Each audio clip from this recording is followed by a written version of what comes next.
She was fucking her coworker while I was killing people in another country. Never thought I'd find myself here, but I guess life is a way of pulling the rug out from under you. I'm writing this at 2 a.m., still trying to make sense of the mess that's become my life. For context, my wife, Jessica, and I have been married for 8 years. I joined the Army right after college, and for most of our marriage, I've been deployed more often than I'd like. We have a 6-year-old daughter, Mia, who's my world. Jessica used to be too. Looking back, I guess the cracks started appearing a year ago. Jessica became distant, not in a fighty, dramatic way, but in the subtle way that sneaks up on you. Calls got shorter, texts turned colder, and the affection in her voice seemed to vanish overnight. I chalked it up to the stress of me being away and her managing life at home alone. Little did I know, the cracks weren't just stress, they were fault lines. The first big red flag came from Mia, of all people. I had just returned from a deployment, excited to spend some quality time with my family. We were playing with her dollhouse when she casually mentioned that Mommy's friend Mike stays over a lot when you're gone. My blood froze. I kept my voice calm. Kids say random things, right? But then she added, they laugh a lot in your room. Jessica brushed it off when I brought it up that night. Mike's just a friend from work, she said, rolling her eyes like I was some kind of paranoid idiot. He's helped with the car and the yard while you're away. You should be thanking him. I wanted to believe her. I really did. But something about her tone, defensive and dismissive, didn't sit right. It wasn't until a few weeks later, when I found a receipt in her car for a dinner I wasn't invited to, that my suspicions really started to grow. But even then, I told myself it was nothing. After all, Jessica was my wife, the mother of my child, the woman who promised to stand by me through everything. She wouldn't do that, right? Rhonda, I don't know what it was about that receipt that stuck with me. Maybe it was the date, 2 nights before I came back from my deployment. Or maybe it was the $200 bill from a fancy steakhouse that Jessica never mentioned going to. Either way, it felt off. Still, I wasn't ready to accuse her of anything. She'd always been good at turning my doubts around on me, making me feel like the bad guy for even questioning her. So, I decided to wait and watch. If there was nothing to find, at least I could stop torturing myself. The opportunity came sooner than I expected. Jessica had a work trip to a conference in Dallas.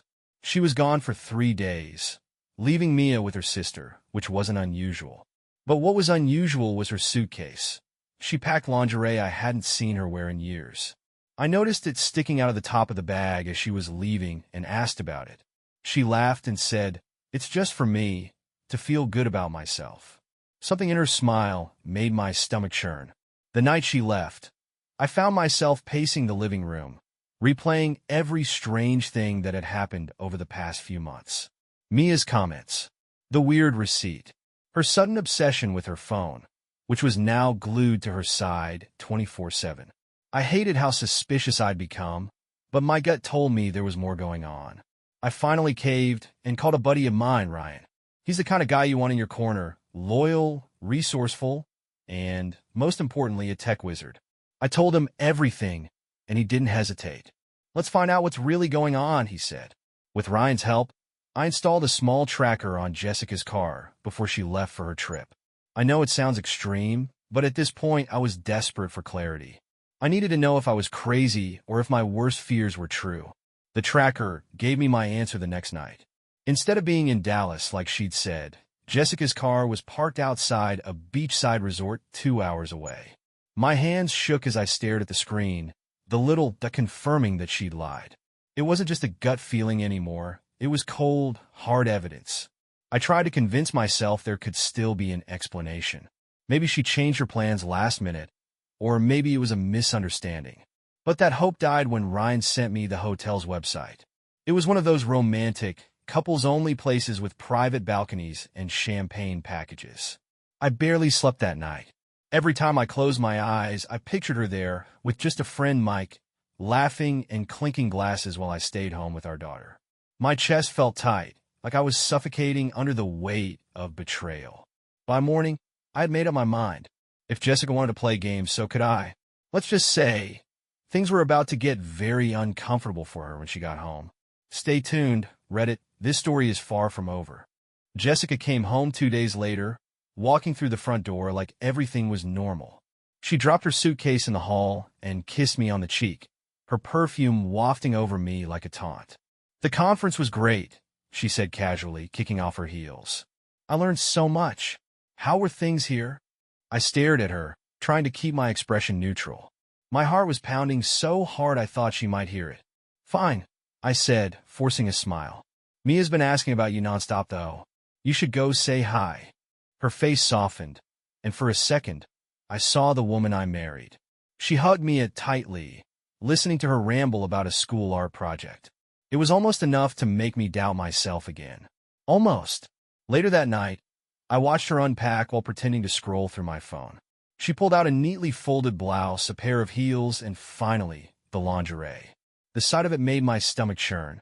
I couldn't stop picturing her in it, standing in some hotel room with him. She caught me looking and raised an eyebrow. "What?" "Nothing," I said quickly, looking away. My hands gripped my phone tighter than necessary.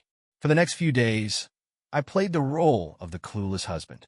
I didn't mention the tracker, the beachside resort, or the obvious lie about Dallas. I needed more time to figure out my next move.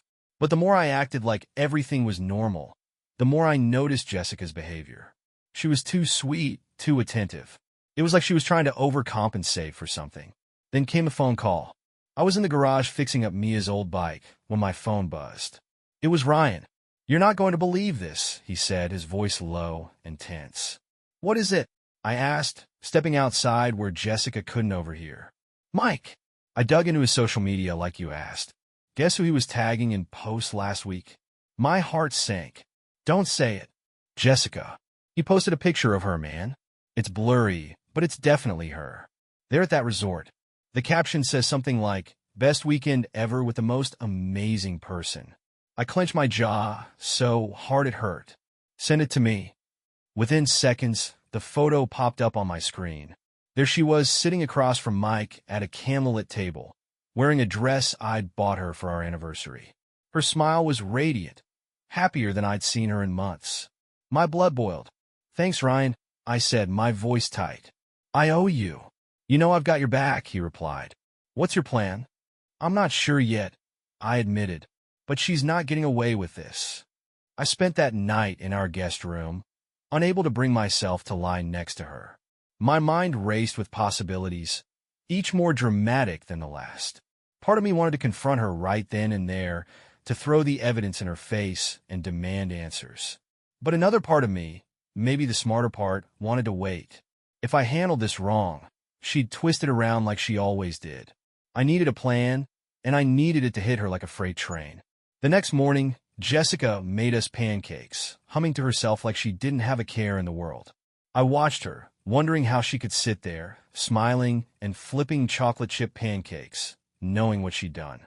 It was surreal, like living in a parallel universe where nothing made sense anymore. I decided to bide my time, but one thing was clear. Jessica had no idea what was coming. And when I finally made my move, she wouldn't know what hit her. It didn't take long for me to realize I couldn't confront Jessica without a solid plan. If there's one thing I'd learned in the Army, it's that timing is everything. You strike too soon, and you risk losing the element of surprise. Strike too late, and you miss your window. I wasn't about to miss mine. The idea hit me while scrolling through my phone late at night, staring at the picture of Jessica and Mike from the resort. I was furious, sure, but underneath that was a cold determination. If Jessica was going to tear apart our family, I wasn't going to let her walk away unscathed. I needed to get her out of the house, not permanently yet, just long enough for me to set the stage. The opportunity came a few days later. Jessica was griping over breakfast about how stressed she'd been lately. "Between work and everything at home, I feel like I'm losing my mind," she said, rubbing her temples. "I need a break." I looked up from my coffee and saw my chance. "Why don't you take a trip?" I suggested. "A real one this time, just for yourself. You've been through a lot, and you deserve it." Her eyes widened, like she couldn't believe I was being so accommodating. "Really? You'd be okay with that?" "Of course," I said, keeping my tone light. "I'll handle things here. Take a week, go somewhere nice, and just relax." She hesitated, like she was waiting for me to spring a trap right then and there. But when I didn't, she smiled, almost too quickly. That actually sounds amazing. Thank you. And just like that, the wheels were in motion. Jessica left the following Friday for what she claimed was a solo retreat in the mountains. I didn't care where she was really going. For all I knew, Mike was waiting for her at the airport with a dozen roses. That wasn't my focus anymore. What mattered was that I had the house to myself and the freedom to put my plan into action. The first thing I did was pack up her things. I started with the essentials: clothes, shoes, toiletries. Then I moved on to the more personal items: the jewelry I bought her, the photos of us together. I stuffed it all into boxes and taped them shut, labeling each one neatly. It was strangely therapeutic, like I was reclaiming my space inch by inch. By the end of the day, her presence in the house was reduced to a few empty hangers and a couple of stray hair ties. I set the boxes in the garage, stacking them neatly against the wall. They'd stay there until I decided what to do next. But I wasn't done yet. I spent the rest of the weekend meeting with a lawyer, drafting a restraining order, and changing the locks on the house. Ryan helped me set up a new security system with cameras covering every angle of the property. Jessica wasn't just losing me. She was losing the safety net she'd taken for granted for years. Then came the piece de resistance: the documents. I'd done my homework, and by the time Jessica returned, she'd be walking into a legal minefield. The paperwork was airtight, banning her from approaching the house or accessing our joint accounts. I even managed to get temporary custody of Mia, thanks to the evidence Ryan and I had collected. It wasn't revenge, it was justice. Jessica called on Sunday to check in. "How's everything going?" she asked, her voice overly cheerful. "Great," I said, keeping my tone neutral. "Mia and I are having a good time. How's the retreat?" "Oh, it's wonderful," she said quickly. "So peaceful. I needed this so much." I could almost hear the guilt hiding beneath her words. If she thought she was fooling me, she was in for a rude awakening. The real kicker came when she casually mentioned Mike. "Oh, by the way, I ran into Mike at the airport. He was flying to see his sister, so we had coffee before our flights. Isn't that funny?" Funny wasn't the word I'd use. "Small world," I said, keeping my voice steady. When we hung up, I sat back and let the silence wash over me. Jessica thought she was playing me, but in reality, she'd already lost the game. All I had to do now was wait for her to come home. And when she did, nothing would ever be the same. Jessica came back the following Friday, stepping into the house with her usual air of confidence. She was wearing a new outfit I'd never seen before, probably something she picked up during her retreat. Her suitcase rolled behind her, and her phone was clutched tightly in her hand. She looked around the living room, her brow furrowing ever so slightly. "Where's all the stuff?" she asked, her voice tinged with confusion. "Stuff," I said, leaning casually against the kitchen counter. "The photos," she said, gesturing to the now empty walls. "The vase from the coffee table. My things." Her voice wavered slightly, but she quickly masked it with a laugh. "Did you redecorate while I was gone?" "You could say that," I replied, keeping my tone even. Her suitcase thunked to the floor as she stared at me. "What's going on, Matt?" This was it, the moment I'd been rehearsing in my head for days. I straightened up, locking eyes with her. "What's going on is that I know, Jessica. I know about Mike, the hotel, the lies. I know everything." Her face went pale, and for the first time, she didn't have an immediate comeback. "What are you talking about?" she said, trying to sound indignant. But her voice cracked, betraying her. "Don't," I said, holding up a hand to stop her. "Don't insult me by pretending. I have the texts, the pictures, the location of your car at that resort when you were supposed to be at a conference. I even have the social media post from Mike. So spare me the excuses." Her jaw tightened, and for a second, I thought she might try to deny it again. But then she changed tactics. "I didn't mean for it to happen," she said, her voice trembling. It got out of control. I was lonely, Matt. You're always gone. And you're blaming this on me?" I snapped, my composure finally cracking. "I was gone because I was serving our country, Jessica. I was out there protecting you and Mia while you were screwing some guy from work." Her face twisted, a mixture of guilt and defiance. "It wasn't like that," she said. "I needed someone to talk to, and Mike was there for me when you weren't. It just happened. That's the best you've got?" I said, laughing bitterly. "It just happened? You're not some teenager who made a mistake, Jessica. You made a choice. Over and over again. She crossed her arms, her expression hardening. So, what now? You're just going to throw me out?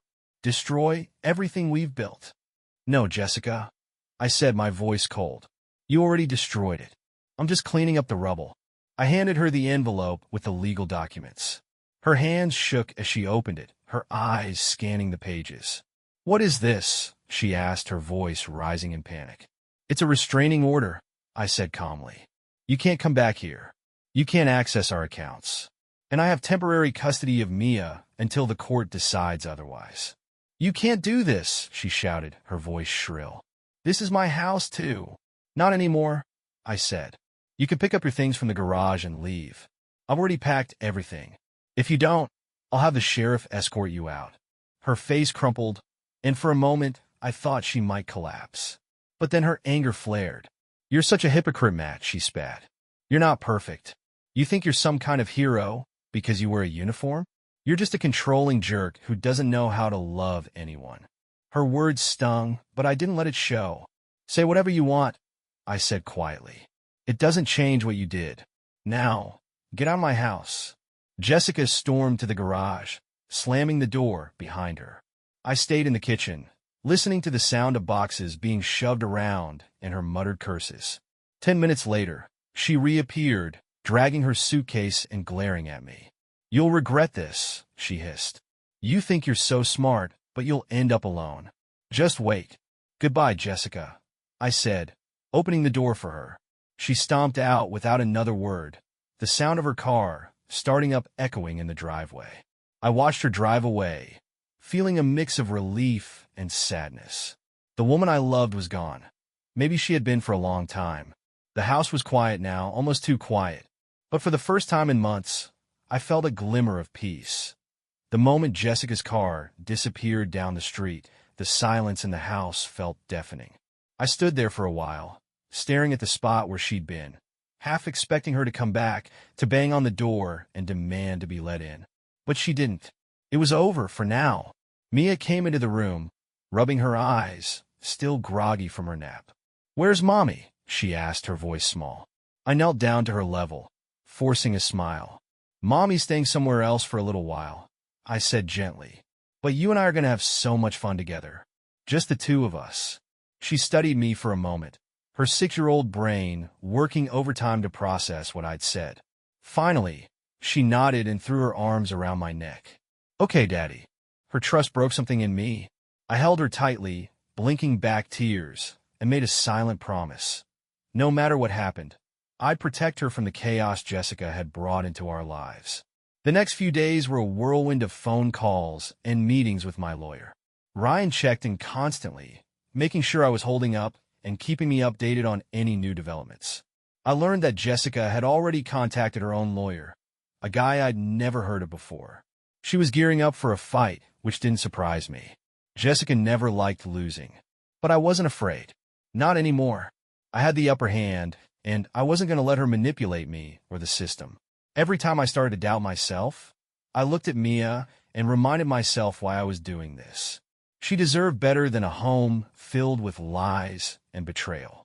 On the 4th day after Jessica left, I got a call from her. I debated whether to answer, but curiosity got the better of me. What do you want, Jessica?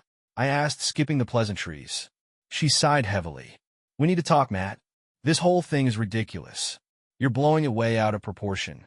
Ridiculous? I said, my voice rising. You cheated on me, lied to me, and destroyed our family. But sure, let's talk about how I'm the unreasonable one. Oh, come on, she snapped. It's not like I wanted this to happen. You're the one who's always gone. You're the one who put your job above our marriage. I clenched the phone so hard my knuckles turned white. And you're the one who decided to solve that problem by sleeping with someone else. Take some responsibility, Jessica. There was a long pause. When she finally spoke, her voice was softer. I don't want to fight, Matt. Can we at least agree to keep things civil for Mia's sake?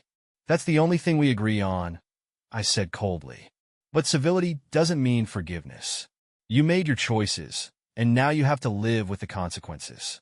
Fine, she said, her tone sharp. But don't think for a second that this is over.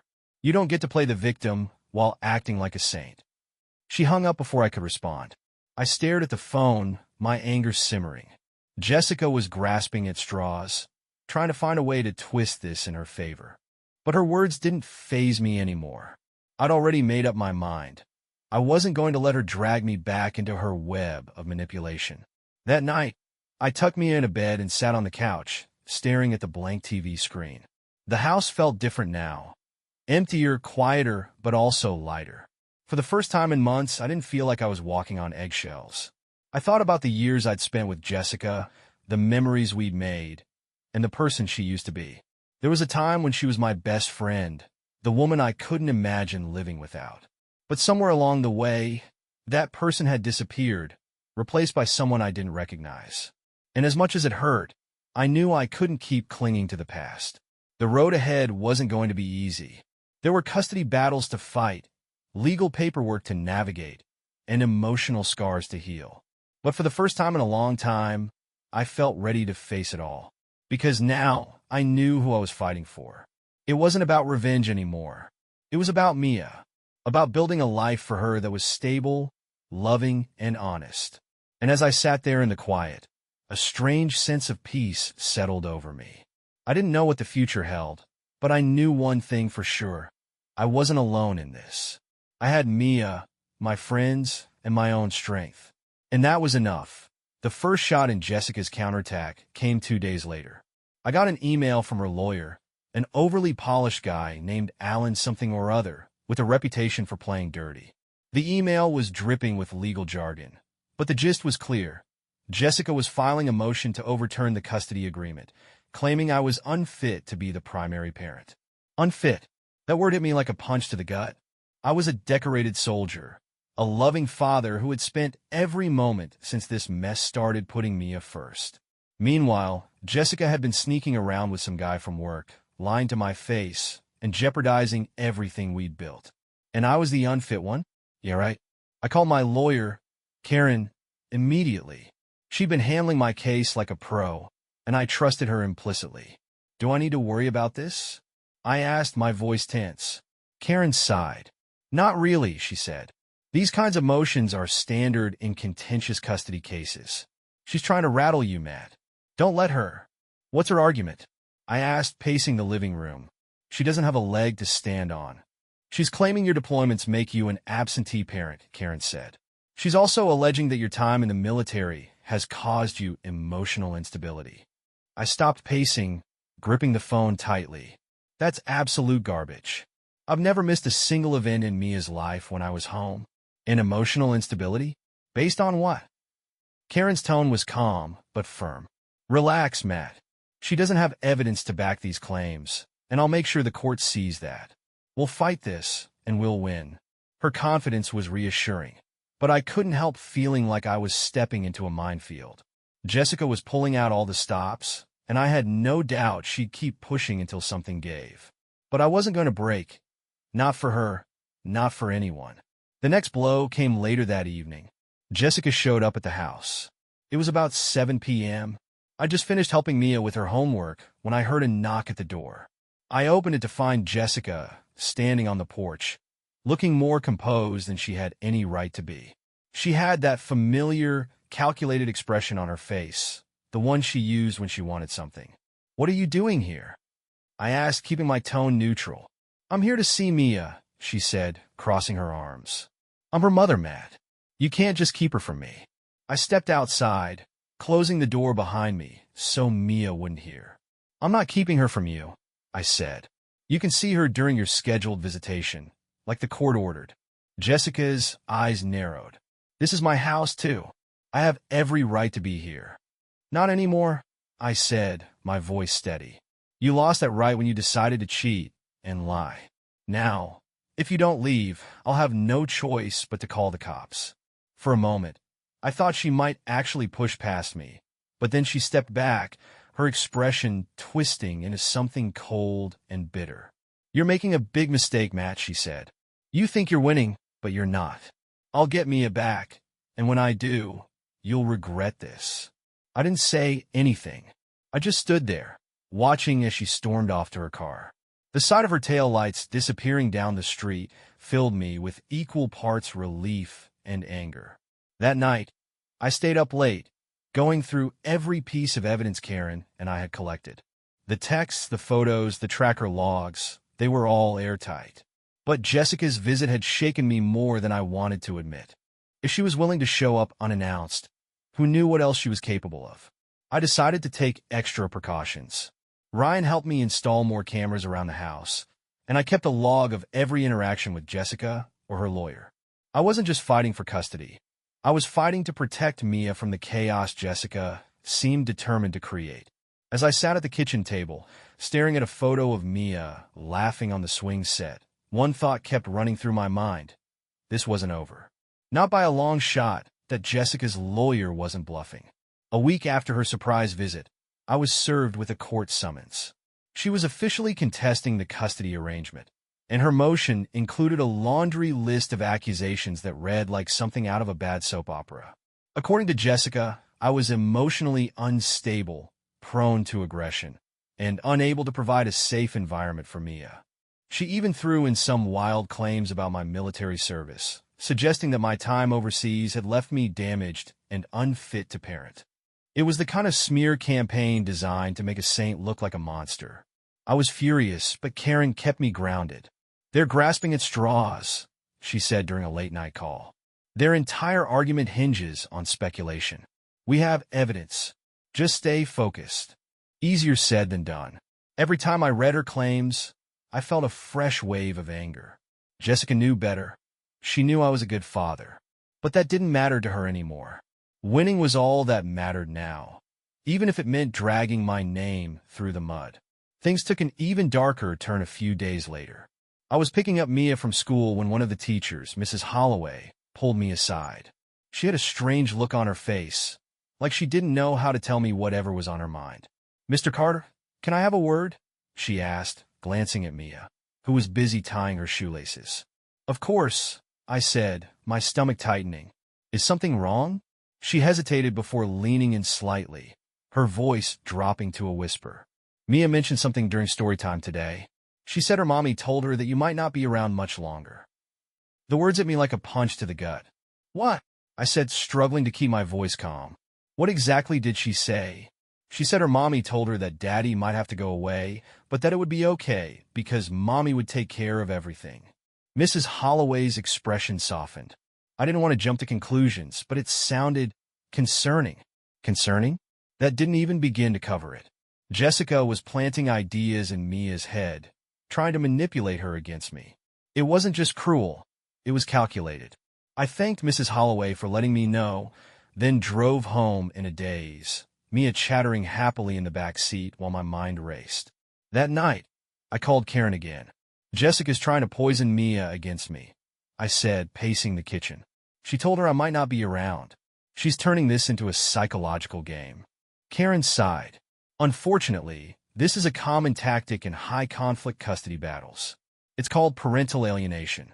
Judges take it seriously, especially when it's well documented." "Documented," I muttered, running a hand through my hair. "I need to start keeping track of everything she says to Mia, don't I?" "Absolutely," Karen said. "And if Mia says anything that seems out of the ordinary, write it down. We'll bring it up in court if we need to." The next time Jessica called, I recorded the conversation. I didn't say much. Just let her talk while she tried to convince me to drop the custody case. "You're making this harder than it needs to be, Matt," she said, her voice sugary sweet. "Why can't we just share custody? It's what's best for Mia." "What's best for Mia is stability," I replied. "Not games, not manipulation, and definitely not lies." Her tone shifted instantly, the sweetness replaced by venom. "You think you're so noble, don't you? Always playing the hero. Well, newsflash, Matt, you're not perfect. You're not even close. And when the court sees that, you'll lose everything." I stayed quiet, letting her words hang in the air. She was digging her own grave, and she didn't even realize it.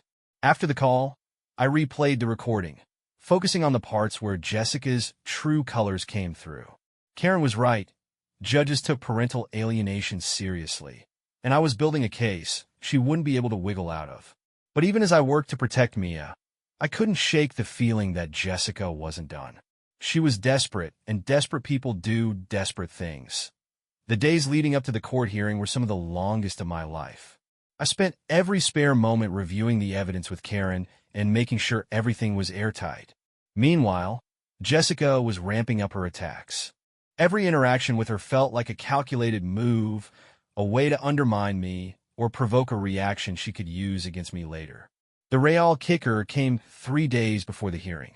I was sitting on the couch with Mia, helping her color in one of her favorite princess books, when my phone buzzed.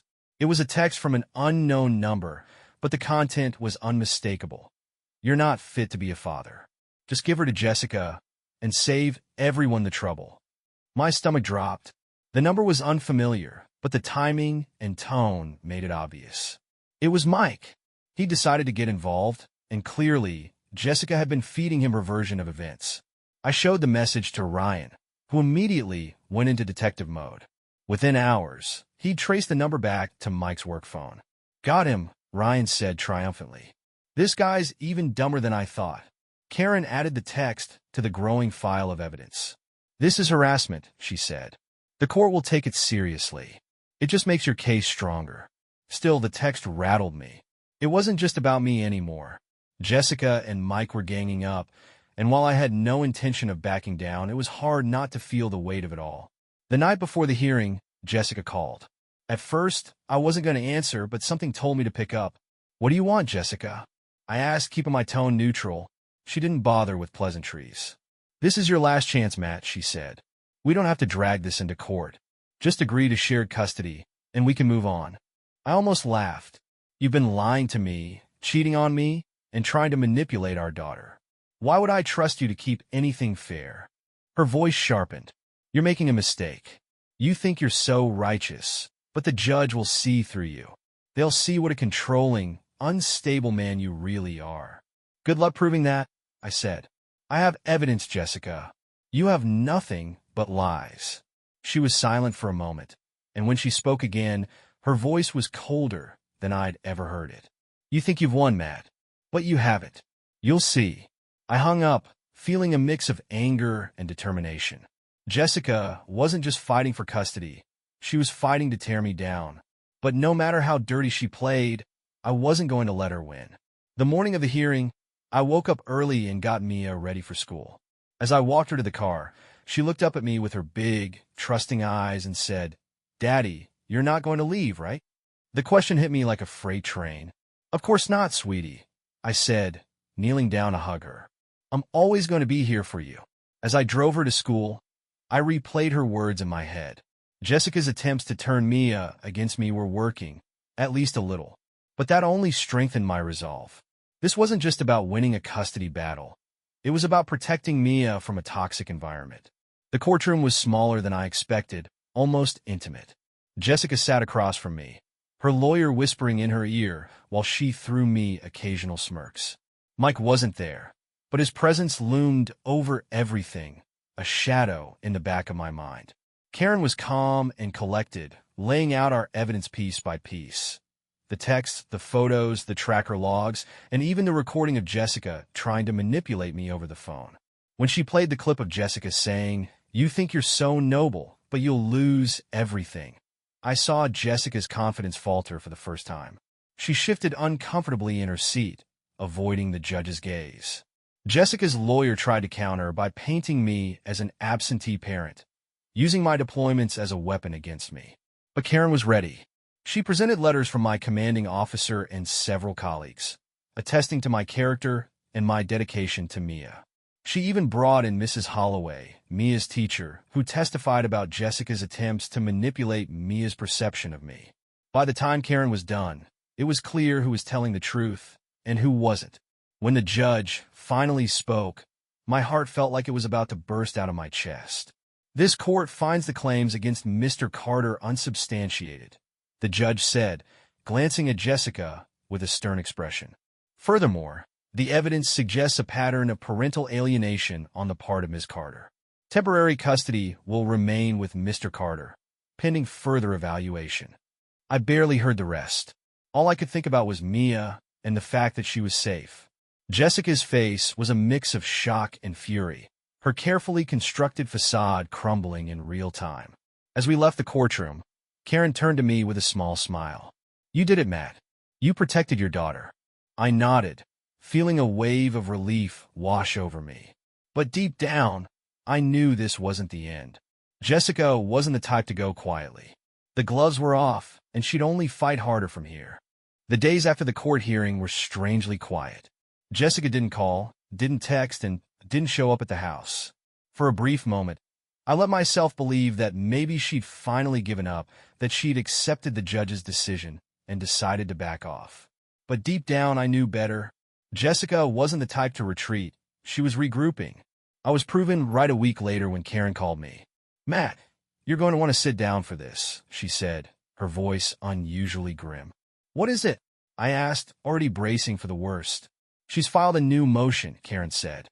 "This time, she's claiming you're alienating Mia from her." I couldn't help but laugh, though there was no humor in it. "She's accusing me of alienation? After everything she's done?" Karen sighed. "I know it's absurd, but these cases can get messy. Her lawyer's strategy is clearly to muddy the waters, make it seem like this is a he said, she said situation. They're banking on the judge reconsidering." "So, what do we do?" I asked, my frustration bubbling to the surface. "We keep doing what we've been doing," Karen said firmly. "Document everything. Stick to the court's orders. And don't let her bait you." It was solid advice, but easier said than done. Jessica's new accusations felt like a slap in the face. She was the one who had lied, cheated, and tried to turn Mia against me. But now, she was trying to rewrite the narrative to make herself look like the victim. It was infuriating, but I wasn't going to let it derail me. Jessica's tactics escalated quickly. She started calling more frequently during her visitation times with Mia, peppering her with questions about what we did at home and who we spent time with. At first, Mia didn't seem to notice, but after a few weeks, she started coming to me with worried expressions. "Mommy says I should tell her everything," Mia said one night, clutching her stuffed rabbit tightly. "But I don't know what she wants me to say." My chest tightened. Jessica was putting Mia in the middle, forcing her to carry messages and play both sides. It was exactly the kind of manipulation I was fighting to protect her from. "You don't have to worry about that, sweetie," I said, kneeling down to her level. "Mommy and I are working things out, and it's not your job to fix it. Just be yourself." "Okay." Mia nodded, but the worry didn't leave her eyes. I knew this wasn't something a single conversation could fix. Jessica's influence was like a shadow hanging over us, and it was going to take more than reassurance to break it. Then came the police visit. It was a Saturday afternoon. Mia and I were in the backyard, kicking a soccer ball around, when I heard a knock at the front door. I opened it to find two officers standing there, their expressions professional but unreadable. "Mr. Carter?" one of them asked. "Yes," I said, my heart sinking. "What's this about?"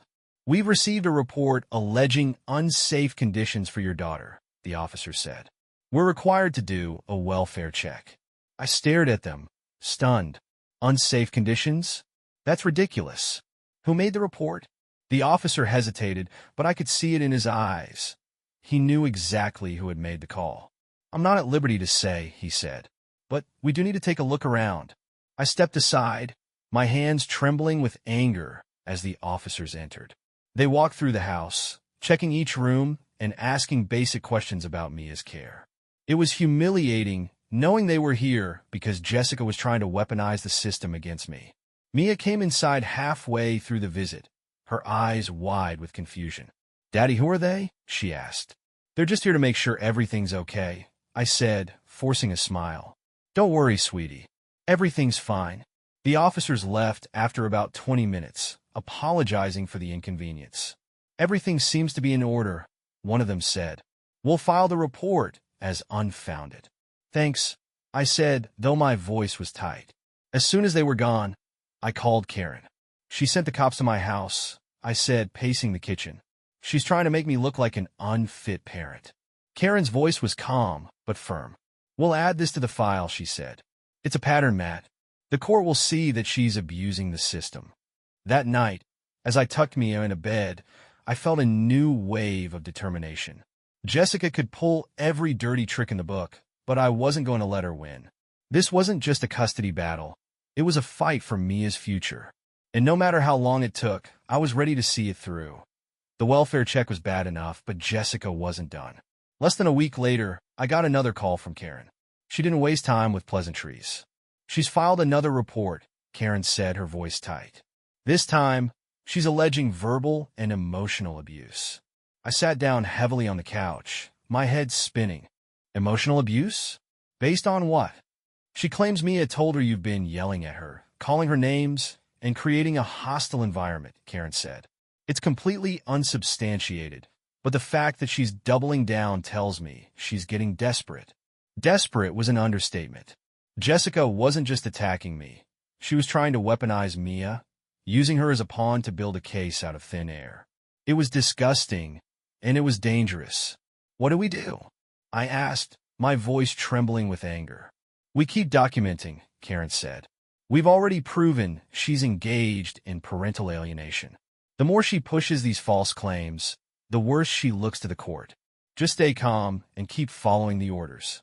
Calm wasn't exactly in my wheelhouse at that moment, but I knew she was right. Blowing up would only give Jessica more ammunition. Later that night, Mia came into my room while I was sorting through some papers. She climbed onto the bed and curled up next to me, clutching her stuffed rabbit. "Daddy, why does Mommy say mean things about you?" she asked, her voice barely above a whisper.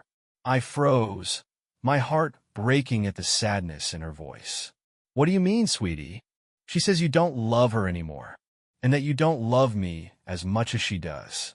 Mia looked up at me, her big, innocent eyes filled with confusion. "That's not true, right?" I pulled her into a hug, fighting back tears. "Of course it's not true," I said firmly.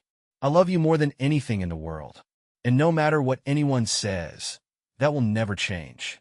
Mia nodded, but I could tell she was still struggling to process everything. Jessica's words had planted seeds of doubt, and it would take time to undo the damage. As I held her, I made another silent promise. I wasn't just going to fight for custody. I was going to fight to give Mia the kind of life where she never had to ask those questions again. The next escalation came in the form of an anonymous complaint to my commanding officer. Someone, I wonder who claimed I was mentally unstable and a danger to those around me. I got called into a meeting to address the allegations, and while my CO was supportive, the fact that I had to explain myself at all was humiliating. "This is clearly personal," my CO said after I laid everything out. "You've got an excellent track record, Carter. Don't let this distract you." "Thank you, sir," I said, relieved that he saw through the nonsense. But inside, I was seething. Jessica's reach knew no bounds, and she was willing to drag my career into this mess just to get what she wanted. That night, I sat down with Ryan and Karen to strategize. "She's escalating," Karen said. "The false reports, the complaint to your CO, it's all part of her attempt to paint you as unstable. But the more she overreaches, the more transparent her motives become." "She's playing with fire," Ryan added. "What she doesn't realize is that every move she makes is leaving a paper trail. She's setting herself up for a major blowback." I nodded, feeling a renewed sense of focus. Jessica wanted a fight, and she was going to get one. But I wasn't going to stoop to her level. I'd win this war by staying smart, staying patient, and letting the truth speak for itself. A week later, we were back in court for another hearing. Jessica's lawyer tried to argue that I was creating a hostile environment for Mia, citing the baseless complaints she'd filed. But Karen was ready, methodically dismantling every claim with our growing mountain of evidence.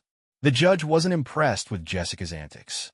"This court does not take kindly to false allegations," he said, his tone sharp.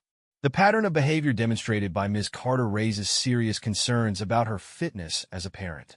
For the first time, I saw fear in Jessica's eyes. She wasn't winning. She was losing ground, and she knew it. After the hearing, I walked out of the courtroom, feeling lighter than I had in weeks. Jessica had pushed too far, and it was starting to backfire. But I also knew this wasn't the end. She'd keep fighting, keep scheming, and I'd have to stay vigilant. As I drove home, I glanced in the rearview mirror at Mia, who was humming softly to herself in the back seat. She didn't understand the battle being waged around her, and that was how I wanted it to stay. The courtroom loss seemed to ignite something in Jessica. Over the next week, her behavior went from manipulative to outright erratic. It was like she couldn't decide whether to play the victim or go on the offensive, so she tried both, often in the same day. It started with the emails. Long, rambling messages that alternated between begging for forgiveness and accusing me of ruining her life. "You were supposed to protect me," one read. "Now you've turned into a monster, Matt. I don't even recognize you anymore." Another was a full-on rant about how I'd brainwashed Mia into hating her. I didn't reply to any of them. Karen advised me to save everything but avoid engaging. "She's trying to provoke you," Karen said. "Don't give her the satisfaction." Then came the unannounced visits. Twice in 1 week, Jessica showed up at Mia's school during my custody time. The first time, the school staff intercepted her and called me immediately. "She's saying she wants to take Mia to lunch," the principal explained. "But this isn't her visitation day, so we thought it best to check with you." "Thank you," I said, my stomach nodding. "Please don't let her take Mia. I'll be there as soon as I can." When I arrived, Jessica was still in the office, arguing with the staff. Her face lit up with fake innocence when she saw me. "Matt," she said brightly, "I was just stopping by to surprise Mia. What's the big deal?" "The big deal," I said, keeping my voice low and steady, "is that you're violating the custody order. If you pull a stunt like this again, I'll make sure the court hears about it." Her smile faltered, but only for a second. "You're being so dramatic," she said. "I'm her mother. I have every right to see her." "You have visitation rights," I corrected her. "And this isn't your time. Go home, Jessica." She left, but not without throwing a withering glare over her shoulder. I informed Karen immediately, who added the incident to our growing file. The second visit didn't go as smoothly. This time, Jessica managed to slip past the front office and made it to Mia's classroom before anyone noticed. She pulled Mia out of class, telling the teacher it was an emergency. By the time I got the call, she was already gone. I panicked, my mind racing with worst-case scenarios. Jessica wasn't stable, and the idea of her driving off with Mia without anyone knowing where they were sent a chill down my spine. Luckily, I didn't have to wait long. About an hour later, Jessica showed up at my house with Mia in tow, acting like nothing was wrong. "We just went for ice cream," she said breezily, as if that explained everything. "Do you have any idea what you just did?" I said, barely keeping my anger in check. "You took her out of school without telling anyone. That's kidnapping, Jessica." "Oh, don't be so dramatic," she scoffed. "She's my daughter, too." "No," I said firmly. "She's a little girl who deserves stability and safety, neither of which you're providing. This ends now." Jessica's face hardened. "You're going to regret this, Matt," she said, her voice icy. "You think you're the hero, but you're just a bully hiding behind a judge." I didn't bother responding. Instead, I called Karen and filed an emergency motion with the court. Jessica's reckless behavior was putting Mia at risk, and I wasn't going to stand by and let it continue. The hearing for the emergency motion was set for the following week. In the meantime, I installed GPS tracking on Mia's phone and informed her school about what had happened. They agreed to tighten their protocols, requiring explicit authorization from me for any changes to Mia's schedule. Mia, bless her heart, seemed to take everything in stride. "Mommy said it was a special day," she told me one night, "but I like normal days better." Her words were like a knife to my heart. Jessica's chaos was starting to seep into Mia's world, and I could see the toll it was taking. But it also gave me more resolve. Jessica was spiraling, and it was only a matter of time before her house of cards came crashing down. The hearing was short but devastating for Jessica. The judge wasn't impressed with her antics, especially the unauthorized school pickup. "Ms. Carter," he said sternly, "your actions demonstrate a blatant disregard for the custody order. Effective immediately, your visitation rights will be supervised until further notice." Jessica's face went pale. "This isn't fair," she shouted, her composure cracking. "He's turning everyone against me." "This court's decisions are based on your behavior, Ms. Carter," the judge replied, his tone unwavering. "You've shown a pattern of instability that raises serious concerns. This is about the child's best interests, not your personal grievances." As I left the courtroom that day, I felt a mix of relief and sadness. I didn't take any joy in watching Jessica unravel, but I knew this was the only way to protect Mia. The courtroom ruling hit Jessica harder than I expected. For the first few days, I heard nothing from her, not a single text, call, or dramatic email. It was eerie, like the calm before a storm. And sure enough, the storm came. It started with an unexpected delivery at my house. I opened the door to find a courier holding a manila envelope. "Sign here," he said, handing me a clipboard. I didn't recognize the sender's name, but curiosity got the better of me. Inside was a letter from Jessica, but this wasn't like her usual rambling emails. This was carefully worded and clearly crafted with her lawyer's input. She accused me of being vindictive and controlling, claiming I was using Mia as a weapon to punish her. It was infuriating to read, but one line stood out above the rest.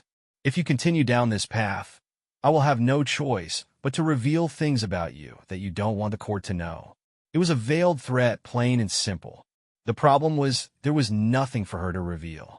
I had no skeletons in my closet, no dark secrets that could be dragged into the light. But the fact that she was willing to play dirty, even bluffing, told me she was desperate. I called Karen and read her the letter. "She's grasping at straws," Karen said. "The court won't care about vague threats, but we can use this to show how uncooperative she's being." "Still," I said, pacing the kitchen, "it feels like she's building up to something. I don't trust her." "Neither do I," Karen admitted. "Keep your guard up. We're close to the finish line, and she knows it." The next escalation came 2 days later. I was at the park with Mia when Jessica showed up unannounced. It was one of those rare, sunny afternoons where everything felt almost normal. Mia was playing on the swings, laughing as I pushed her, when Jessica appeared out of nowhere. "Jessica," I said sharply, stepping in front of her. "This isn't your visitation time. I just wanted to see her," she said, her voice almost pleading. "Can't I at least say hi?" Before I could respond, Mia spotted her. "Mommy," she shouted, jumping off the swing and running over. Jessica scooped her up in a hug, glancing at me over Mia's shoulder with a smug smile. "See," she said, "she misses me." I clenched my jaw, keeping my tone steady. "You need to leave. Now." Jessica ignored me, crouching down to Mia's level. "How's my little princess? Are you having fun?" Mia nodded, but her expression was conflicted. "Daddy says you can't be here," she said innocently. "Is that true?" Jessica's face darkened. "Daddy just doesn't want us to spend time together," she said, her voice dripping with fake sweetness. "But don't worry, sweetie. Mommy's going to fix everything." I took a step closer, my patience wearing thin. "Jessica, enough. You're putting Mia in the middle, and that's not fair to her. Leave now, or I'll call the police." Jessica straightened, handing Mia back to me. "This isn't over, Matt," she said, her eyes flashing with anger. "You're not going to keep her from me." I didn't respond. I just held Mia tightly as Jessica stormed off, her heels clicking angrily against the pavement. That night, I sat on the couch, replaying the encounter in my mind. Jessica was unraveling, and it was starting to affect Mia. The way she tried to twist the situation at the park, telling Mia I was the bad guy, was a new low, even for her. I decided to file a formal complaint with the court the next morning. Jessica's behavior was spiraling out of control, and it was only a matter of time before she did something even more reckless. Karen agreed, helping me draft a motion to address her repeated violations of the custody order. Then, just when I thought things couldn't get worse, Jessica made her most dangerous move yet. 2 days after the park incident, I was woken up at 3 a.m. by a loud banging on the door. Groggy and disoriented, I stumbled to the front door to find 2 police officers standing there. "Mr. Carter," one of them said, "we've received a report of child endangerment at this address." "What?" I said, my heart pounding. "That's ridiculous. Who made the report?" The officer exchanged a look with his partner. "We're not at liberty to say, but we're required to investigate." They entered the house, checking every room while I stood there in stunned silence. Mia woke up halfway through, rubbing her eyes and clutching her stuffed rabbit. "Daddy," she said sleepily. "What's going on?" "It's okay, sweetie," I said, scooping her up and holding her close. "Everything's fine. When the officers finished their inspection, they apologized for the inconvenience. The report didn't seem credible, one of them said, but we had to follow protocol. As they left, I felt a wave of anger unlike anything I'd ever experienced. Jessica had crossed the line. She wasn't just attacking me anymore. She was using Mia as a weapon in the most vile way possible. I called Karen the next morning, recounting the incident. "This is beyond manipulation," she said, her voice tight with anger. "This is harassment. We'll bring it up at the next hearing." Jessica was digging her own grave, but the damage she was doing in the process was unbearable. I knew this fight wasn't over, but one thing was clear. I wasn't going to stop until Mia was safe. The incident with the police was my breaking point. Watching Mia's confused, frightened face as officers walked through our home at 3 a.m. was something I couldn't shake. Jessica's games had gone from manipulative to outright malicious, and I knew I had to escalate my response. The next morning, I met with Karen in her office, laying out every detail of what had happened. The police report, Mia's reaction, the sleepless night. It all spilled out in a rush of anger and frustration. Karen leaned forward, her hands folded on her desk. "Matt, this is the kind of behavior judges don't tolerate. You've done everything by the book, and Jessica's repeated violations and false reports are only making her look worse. It's time to take a stand." "What do you mean?" I asked, though I already had a sinking feeling about where this was headed. "I mean filing for full custody," Karen said firmly. "No more shared arrangements, no more giving her the benefit of the doubt. Her actions are putting Mia at risk, and we have more than enough evidence to make a case." The words hung in the air. Full custody. It was the nuclear option, and it wasn't something I took lightly. As much as I resented Jessica for everything she'd done, I also knew how devastating it would be for her to lose access to Mia. But Karen was right. This wasn't about Jessica or me anymore. It was about protecting our daughter. "Let's do it," I said finally. "Mia comes first." Karen nodded, already scribbling notes. "Good. I'll file the motion today. And Matt, be prepared. This will get messy." Messy didn't even begin to describe it. Jessica received the notice 3 days later, and her reaction was as explosive as I'd expected. She called me within minutes of the papers being delivered, her voice shaking with fury. "You're trying to take her away from me?" she screamed into the phone. "Are you out of your mind, Matt?" "I'm trying to protect her," I said calmly, though my hands were trembling. "Your actions have made it clear that you're not prioritizing Mia's well-being. This isn't about punishment. It's about what's best for her." "You're lying," Jessica snapped. "You've been poisoning her against me from the start. You think you're some kind of hero, but you're just a manipulative, controlling." I hung up before she could finish. There was no point in engaging with her anymore. Everything she said, every accusation she hurled, was rooted in her own guilt and desperation. The weeks leading up to the custody hearing were a whirlwind of preparation. Karen and I compiled every piece of evidence we had. The police reports, the emails, the unannounced school visits, the recordings of Jessica trying to manipulate me and Mia. We even had statements from Mia's teacher and the principal, detailing Jessica's disruptive behavior at the school. Meanwhile, Jessica wasn't sitting idle. Her lawyer filed a countermotion, accusing me of being vindictive and overly controlling. They even tried to paint the welfare checks and police visits as evidence of my alleged instability. But their arguments were weak, relying on hearsay and baseless claims. Karen remained confident. "She's throwing everything at the wall to see what sticks," Karen said during one of our late-night strategy sessions. "The court will see through it. Just stay focused." The day of the hearing arrived, and I walked into the courtroom with a mix of nerves and determination. Jessica was already there, sitting with her lawyer and avoiding my gaze. She looked tired, her usual confidence replaced by a kind of strained defiance. The proceedings began, and Karen methodically laid out our case. She presented evidence of Jessica's false police reports, her attempts to undermine the custody order, and her repeated violations of the court's rulings. The judge listened intently, occasionally glancing at Jessica, whose expression grew darker with each piece of evidence. Then it was Jessica's turn.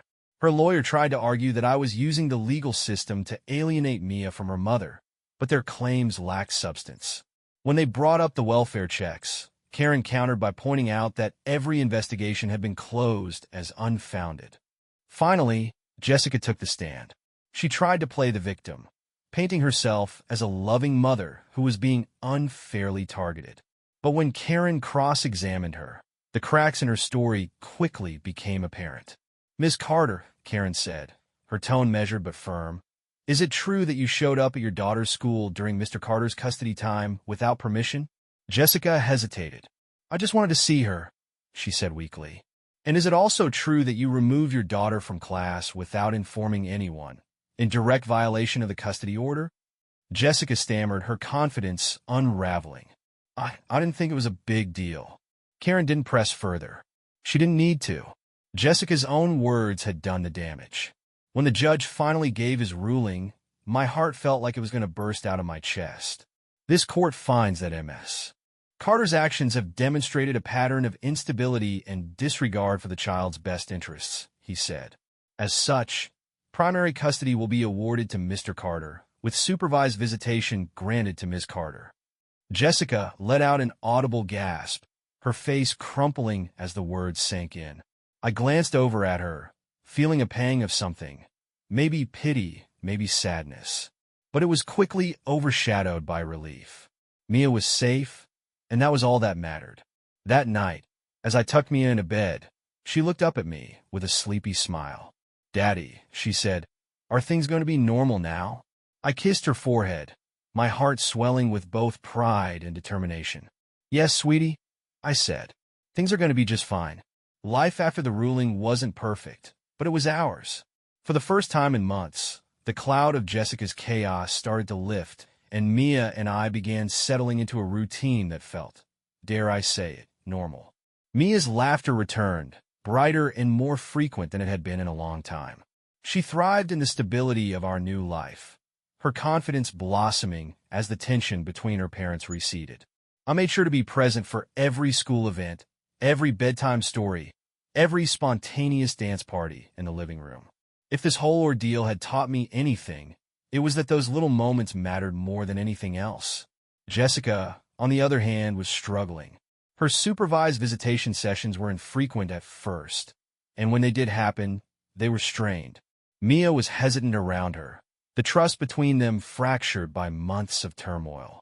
I couldn't control that dynamic. It wasn't my place to, but I did everything I could to encourage Mia to keep an open heart. "She's still your mom, sweetie," I told her one night after a particularly awkward visit.